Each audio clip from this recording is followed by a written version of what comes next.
दोस्तों 16 साल की एक किशोरावस्था की एक लड़की होती है, इसका नाम होता है लूसी।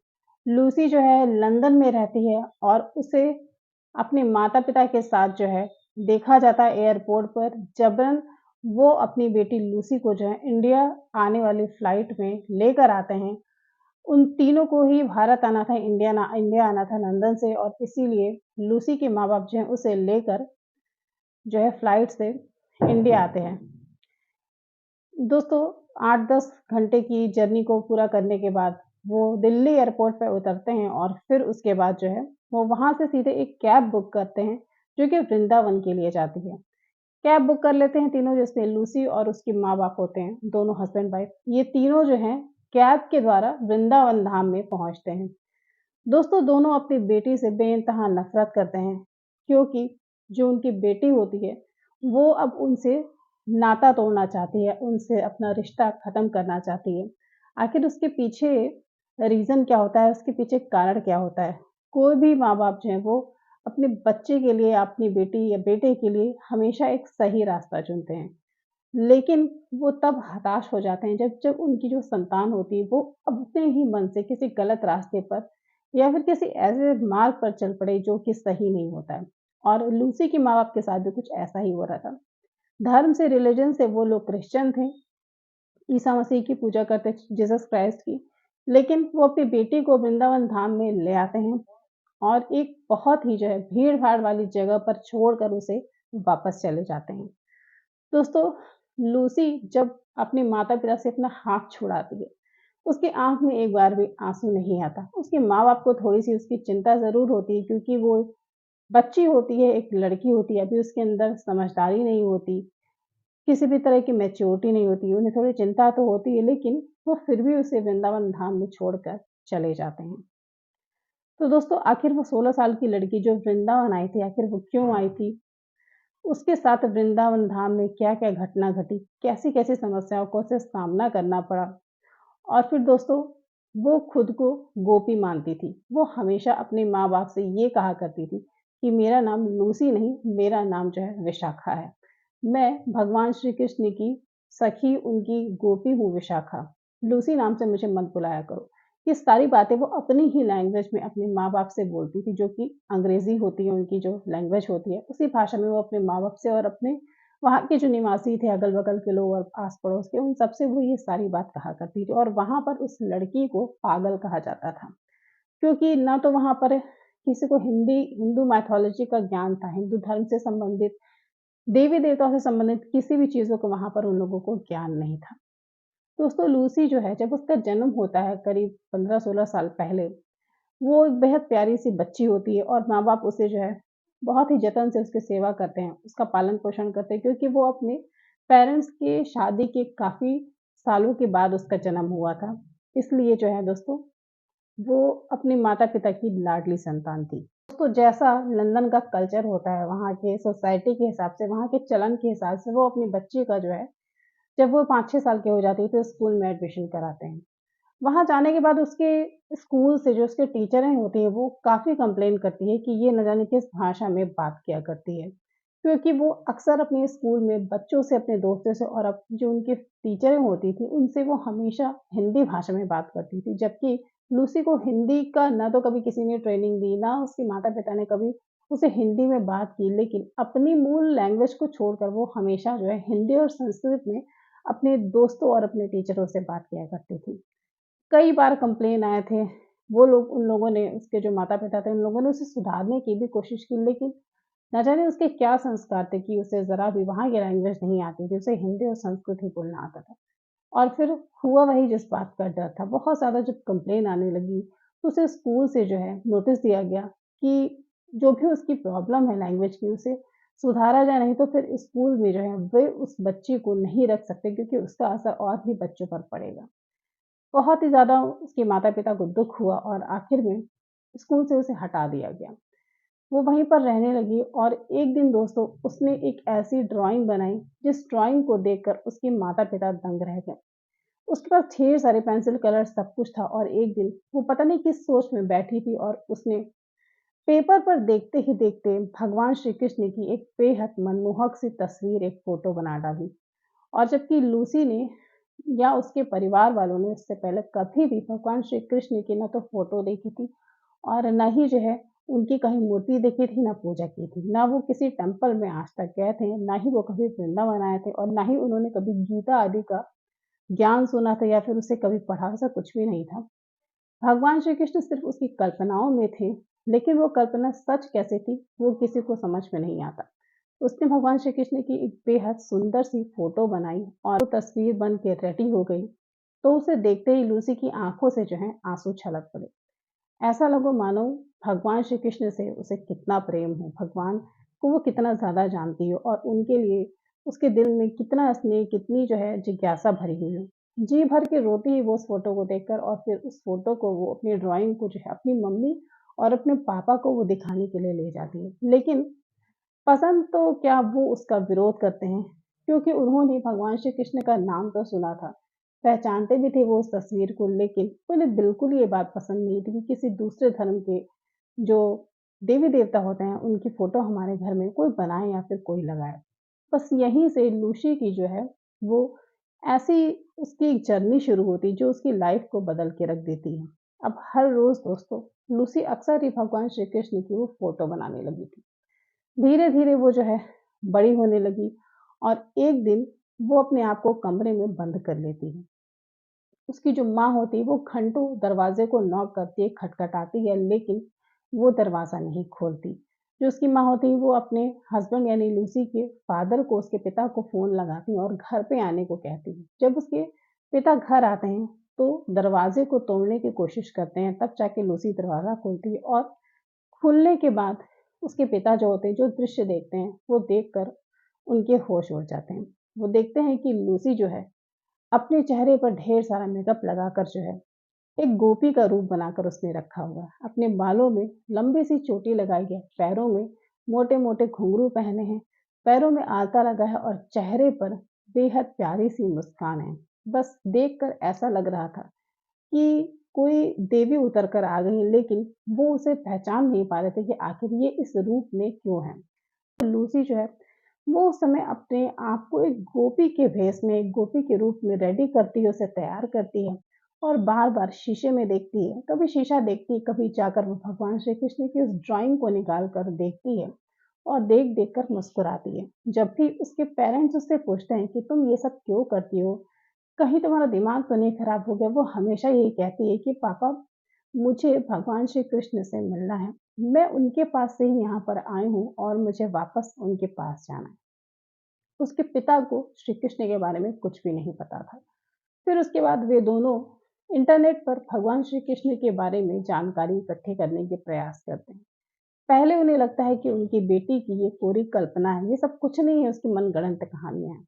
लेकिन जब उसकी माँ और उसके पिता इंटरनेट पर भगवान श्री कृष्ण का नाम डालते हैं और सर्च करने की कोशिश करते हैं, तो सारी चीज़ें उनके सामने आ जाती हैं और तब जो है उन्हें ये पता चलता है कि भगवान श्री कृष्ण जो हैं, हिंदू धर्म के सबसे बड़े परमात्मा, सबसे बड़े भगवान हैं, ईश्वर हैं।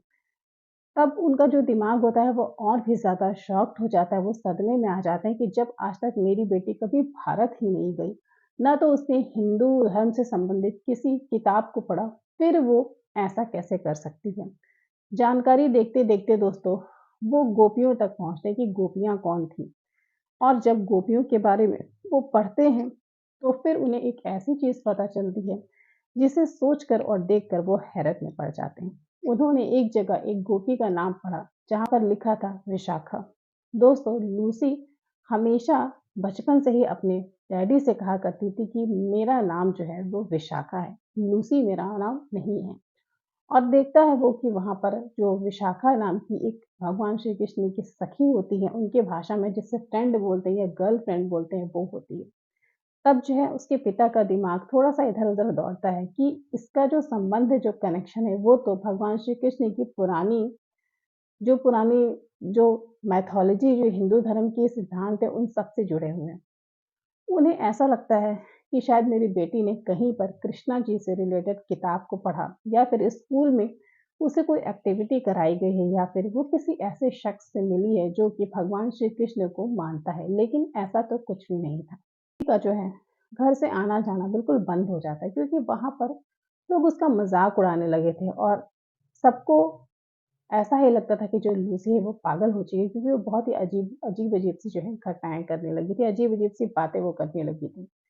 लूसी अब हर रोज़ अपने द्वारा बनाई हुई भगवान श्री कृष्ण की उस फ़ोटो को अपने सामने रख कर जो है बहुत रोती थी और वो रो-रो कर सिर्फ़ यही कहती थी, हे कृष्णा तुम मुझे अपने पास कब बुलाओगे? ना तो उसे किसी ने हिंदी सिखाई थी और ना ही उसने कहीं पे हिंदी या संस्कृत की क्लास की थी। लेकिन उसे गीता के बारे में सारी जानकारियाँ थी। बहुत सारे श्लोक अक्सर वो अपने माता-पिता को सुनाया करती थी और वो अपने सर पे हाथ रख के बैठ जाते थे। दोस्तों अब धीरे-धीरे जो लूसी थी, जो विशाखा थी, जिसने खुद से अपना नाम विशाखा रखा था, वो अब धीरे-धीरे जवान होने लगी थी, बड़ी होने लगी थी। जैसे वो बड़ी हो रही थी, वैसे ही उसके मन में भगवान श्री कृष्ण के प्रति जो प्रेम था, वो भी जवान हो रहा था। उसे ऐसा अनुभव होने लगा था कि मेरा जन्म सिर्फ श्री कृष्ण को पाने के लिए हुआ है। मेरा जन्म सिर्फ श्री राधा रानी के चरणों में रहने के लिए हुआ है और वो अपनी आँखों से राधा कृष्ण के रास को देखना चाहती थी। अब वो हर रोज़ अपनी माँ और पिता से कहती थी कि मुझे कृष्ण भगवान की रास लीला देखनी है। दोस्तों उसके पेरेंट्स को तो ये पता भी नहीं था कि रास क्या होता है, रास लीला क्या होती है। लेकिन अब वो अपनी ज़िद पे अड़ गई थी कि उसे भारत जाना है, उसे वृंदावन जाना है क्योंकि वृंदावन ही उसकी जन्मभूमि है, वही उसका स्थान है। अब वो अपने माता-पिता से ये भी कहने लगी थी कि वृंदावन अगर मैं नहीं गई तो मैं नहीं जी पाऊँगी, मेरा स्थान ही वही है, मैं वहीं से आई हूँ और मुझे वहीं पर जाना है। वहाँ पर कृष्णा मेरा इंतज़ार कर रहा है और मेरी याद में बहुत तड़प रहा है, बहुत रो रहा है। ये बात हर रोज़ वो अपने माता-पिता से कहती थी। ऐसा कहते-कहते करीब 4-5 साल हो गए। जो विशाखा थी वो जवान हो गई और अब वो किसी तरह लंदन से इंडिया भागने की प्लानिंग करने लगती है। तभी ये सारी बात जो उसके पिता को पता चल जाती है। उन्हें समझ में आ जाता है कि अब कुछ भी हो हमें लूसी को लेकर जो है भारत यानी वृंदावन जाना ही पड़ेगा। दोस्तों लूसी की सारी तैयारियां हो जाती हैं। वो इंडिया आने के लिए अपना सब कुछ रेडी कर लेती है और इस तरह से तैयारी करती है, वो सोच कर जाती है कि अब मुझे वहाँ से वापस कभी लंदन नहीं आना है। वो खुशी-खुशी अपने माता-पिता के साथ फ्लाइट से जो है इंडिया के लिए निकलती है और कुछ ही घंटों में वो वृंदावन आखिर में पहुँच जाती है। वहाँ पहुँचने के बाद उसे ऐसा लगता है कि शायद मैं अपने ही देश में आ गई हूँ। वो अपने माता-पिता से ये कहती है कि आप दोनों का मुझ पर बहुत एहसान है। आपने मुझे यहाँ लाकर मुझे सब कुछ दे दिया। अब मुझे अपने जीवन में आपसे कुछ भी नहीं चाहिए। दोनों माता-पिता उसके साथ वहाँ पर कुछ दिन रहते हैं, लेकिन 1 महीना हो जाता है। अब वहाँ से उनके वापस जाने का समय हो जाता है। वो अपनी बेटी लूसी से कहते हैं कि अब हमें यहाँ से वापस जाना है, तुम वापस चलने की तैयारी करो। लेकिन लूसी जो होती है वो बिल्कुल साफ इनकार कर देती है कि मैं विशाखा हूँ और मैं हमेशा राधा कृष्ण के चरणों में ही रहूँगी, मैं उनकी दासी हूँ। यहाँ से वापस जाने का कोई भी सवाल पैदा नहीं होता है।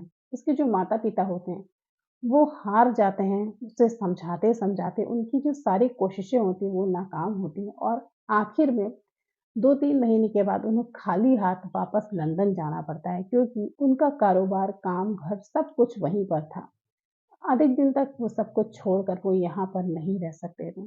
दोस्तों वो अपनी बेटी को भारत में वृंदावन में अकेला छोड़कर लंदन चले जाते हैं। विशाखा जो होती है वो बिल्कुल अकेली हो जाती है और उसके हाथों में सिर्फ एक ही चीज़ थी जो वो लंदन से लेकर आई थी। उसकी वही भगवान श्री कृष्ण की प्यारी-सी ड्राइंग प्यारी-सी फ़ोटो जिसे उसने अपने हाथों से बनाकर रंगा था, कलर किया था। उसे रात-दिन जो है वो अपने सीने से लगा कर रखती। अब उसके साथ कोई भी नहीं था, वो अपना पेट कैसे भरती, अपना जो जीवन-यापन था वो कैसे करती। दोस्तों, उसने एक दिन देखा कि जो बड़े-बड़े वहाँ पर मंदिर थे, आश्रम थे, वहाँ पर छोटे-छोटे बच्चे जो हैं तिलक आदि लगाने का काम किया करते थे और वही पेट पालने के लिए लूसी को अब लगा कि शायद मुझे भी ये काम करना चाहिए। दिन भर का मेरा जो भी खाने-पीने का खर्चा होगा वो तो निकल ही जाएगा। तो बस लूसी जो है अपने उसी तिलक लगाने वाले काम में लग जाती है एक बड़े से आश्रम के सामने वो 5 बजे भोर से ही खड़ी रहती है, उसके हाथ में तिलक होता है और उसी हाथ में भगवान श्री कृष्ण की सुंदर सी फ़ोटो होती है, जिसे रात-दिन वो निहारते-निहारते थकती भी नहीं। वो दिन भर तिलक लगाने का काम करती है।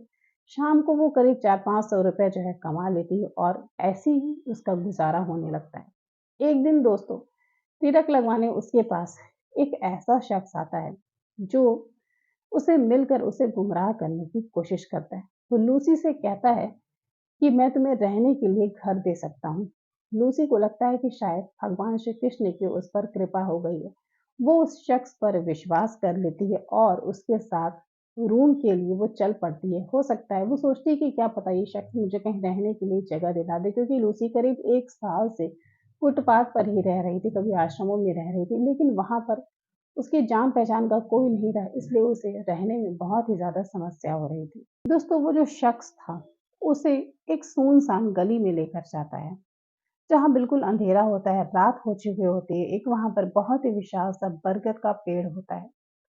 अंदर दोनों जाते हैं, एक गली होती है और एक छोटा-सा मकान होता है 2-3 कमरे का, जो कि रेंट पर वो शख्स जो था वो दिया करता था। उसमें एक छोटा-सा रूम खाली होता है, उस रूम का लालच देकर वो लूसी को वहाँ पर ले जाता है और उससे कहता है कि अब तुम्हें यहीं पर रहना है। इस रूम का रेंट बेहद कम है, तुम आसानी से दे लोगे, तुम आराम से यहाँ पर रह सकती हो। लूसी बहुत खुश होती है, अपने ठाकुर जी को वो ले जाकर उनकी फ़ोटो को वहाँ पर दीवार से चिपका देती है और बस हर समय उसे निहारती रहती है, उसकी आँखों से आँसू बहते रहते हैं। लूसी जो है, जो भी दिन भर कमाती है, खाने के लिए उसे कुछ न कुछ मिल जाता है, उसी से वो अपना पेट भर लेती है और रात में वो सो जाती है। जैसे ही उसकी आँख लगती है, उसे ऐसा महसूस होता है कि उसके शरीर पर किसी का हाथ है। कोई जो है उसे छूने की कोशिश कर रहा है और कोई उसके साथ बुरा व्यवहार, गलत कार्य करने की उसके साथ कोई कोशिश कर रहा है। उसकी आँख खुल जाती है और जब वो देखती है, तो वो वही शख्स होता है, जो उसे उस रूम तक लेकर आया होता है। वो उठ जाती है और डर के इधर-उधर भागने लगती है। वो शख्स जो होता है, उसके हाथों से भगवान श्री कृष्ण की फ़ोटो को लेकर फाड़ देता है और ज़मीन पर बिखेर देता है। उसको अपने पैरों से दबाने लगता है, रोने लगता है और ये दृश्य देखकर लूसी का कलेजा फट जाता है। उसकी आँखों से आँसू बहने लगते हैं। वो ज़ोर-ज़ोर से चिल्लाने लगती है कि मेरे कृष्णा को मत फाड़ो, मेरे ठाकुर को मत फाड़ो, मैं उनके बिना नहीं जी सकती। लेकिन उस शख्स की तो नीयत बिल्कुल खराब होती है। वो अपने हाथों से लूसी के वस्त्रों को फाड़ने लगता है और उसे पूरी तरह से जो है कपड़ों से हटाकर उसे वस्त्र रहित करने की कोशिश करता है। लूसी को बचाने के लिए दोस्तों वहाँ पर उस समय कोई भी नहीं था। वो बस कृष्णा कृष्णा चिल्लाती है और तभी उसे ऐसा लगता है कि अब मेरी इज़्ज़त जाने वाली है, अब मेरा सब कुछ समाप्त होने वाला है, क्योंकि उस शख्स के हाथ में एक ऐसा हथियार भी था जिसे देखकर लूसी जो है डर जाती है। दोस्तों ज़ोर-ज़ोर से वो चिल्लाती है, लेकिन उसे ऐसा सदमा लगता है कि उसके मुँह से आवाज़ भी नहीं निकलती। वो शख्स उसे ज़ोर से बिस्तर पर लेटा देता है और फिर उसके साथ दुष्कर्म करने का प्रयास करता है और तभी लूसी के सामने उसके ठाकुर जी आ जाते हैं, जिन्हें वो दिन-रात निहारती रहती है। वो ठाकुर जी जो है उसके बगल में आकर खड़े हो जाते हैं और वो शख्स जो था उसी समय वहीं पर जल के राख हो जाता है। उस शख्स का अवशेष भी नहीं बचता, सिर्फ धुआं-धुआं रहता है, सब कुछ राख हो जाता है और ठाकुर जी खड़े-खड़े लूसी को निहारते रहते हैं। लूसी को उस दिन उसके ठाकुर, उसके भगवान श्री कृष्ण पहली बार वहाँ नज़र आते हैं। वो बहुत रोती है। उसे बार-बार शर्म आती है कि ठाकुर मुझे देख रहे हैं और मेरे फटे हुए वस्त्र, मेरे गंदे शरीर को वो कैसे देख रहे हैं? मुझे कितना पाप लगेगा, मेरे ठाकुर मुझे देखकर कितने नाराज़ होंगे, कितने दुखी होंगे और तभी उसके जो ठाकुर जी होते हैं उसके साथ एक ऐसी लीला करते हैं, जिसे सुनकर शायद आपके रोंगटे खड़े हो जाएँगे। भगवान श्री कृष्ण जो हैं, अपने हाथों में पकड़ी हुई बाँसुरी से लूसी के शरीर को जैसे ही स्पर्श करते हैं, उसका शरीर पहले की तरह सुंदर हो जाता है। उसके वो वस्त्र जो फटे हुए रहते हैं, वो वापस से सिल जाते हैं। वो बेहद सुंदर हो जाती है, सौंदर्यवान हो जाती है और उसके चेहरे पर एक ऐसी कांति आती है, मानो भगवान की सच में वो कोई गोपी हो। दोस्तों, लूसी जो कि विशाखा अपने आप को कहती थी, वो बेहद भगवान श्री कृष्ण के चरणों में गिरकर रोती है, बहुत रोती है और फिर ठाकुर जी जो है उसे उठाकर बैठाते हैं। अपने हाथों से उसके आँसुओं को पोंछते हैं और फिर उससे कहते हैं कि मुझे पता है कि तुम मेरी गोपी हो। तुम मेरी मेरी अर्धांगिनी हो, मेरी पूजा करने वाली, मेरी ही जो है मेरी शिष्य हो, मेरी भक्त हो। ये सब कुछ सुनकर लूसी की आँखों में आँसू आ जाते हैं। वो अपने आप को भगवान श्री कृष्ण के चरणों में जो है दोस्तों सौंप देती है और वो उस दिन एक प्रण लेती है कि अब मैं जो भी करूँगी सिर्फ़ आपको समर्पण करके करूँगी। आप जो भी चाहें मेरा कीजिए। मेरे जीवन में अब मेरा कोई भी निर्णय नहीं है क्योंकि मैं पूरी तरह से आपके लिए समर्पित हो गई हूँ। दोस्तों, वहाँ पर बहुत सारे लोग इकट्ठे हो जाते हैं और उन सबको पता चल जाता है कि वो जो लूसी है वो कोई और नहीं, भगवान श्री कृष्ण की ही कोई गोपी है जिसने दोबारा से जन्म लिया है। और ये जो बात होती है पूरे वृंदावन में जो है दोस्तों फैल जाती है आग की तरह। अब वहाँ पर हर रोज ठाकुर जी प्रकट होते थे। अपनी गोपी के साथ वो वहाँ पर हँसते-खेलते थे, बातें करते थे, उसके हाथों से भोग को खाते थे और फिर वो वहाँ से चले जाते थे।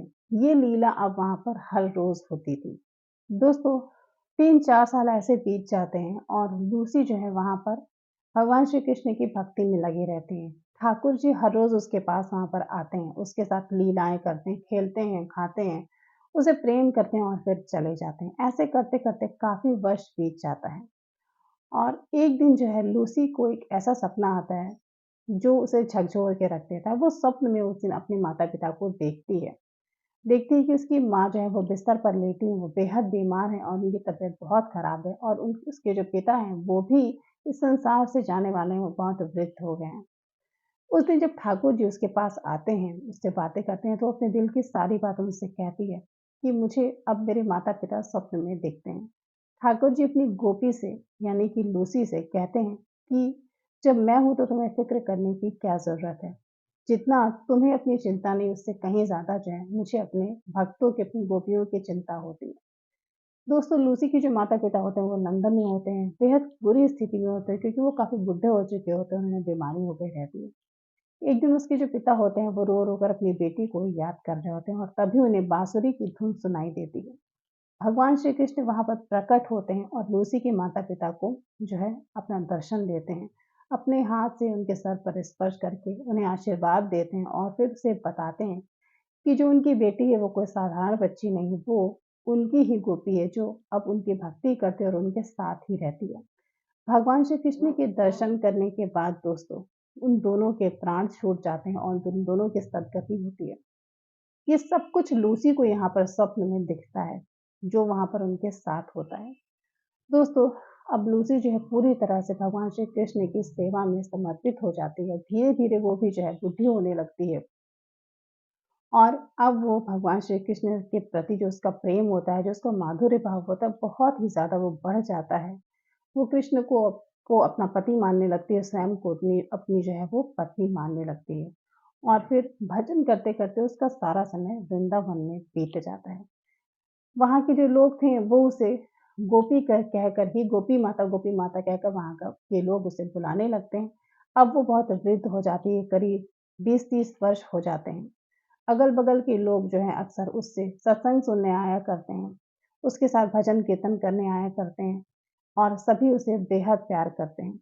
एक दिन जब दोपहर हो जाती है, लूसी जो होती है, जो उनकी गोपी माता होती हैं, वो नहीं निकलती घर से बाहर, तभी अगल-बगल के जो लोग होते हैं, उन्हें बहुत चिंता होती है कि जो मैया यहाँ रहती हैं, जो माता जी यहाँ रहती हैं, वो आखिर अभी तक जागी क्यों नहीं? बहुत देर हो जाती है, फिर अगल-बगल के लोग जो होते हैं, उसके दरवाज़े को नॉक करते हैं, खटखटाते हैं, लेकिन अंदर से दरवाज़ा नहीं खुलता।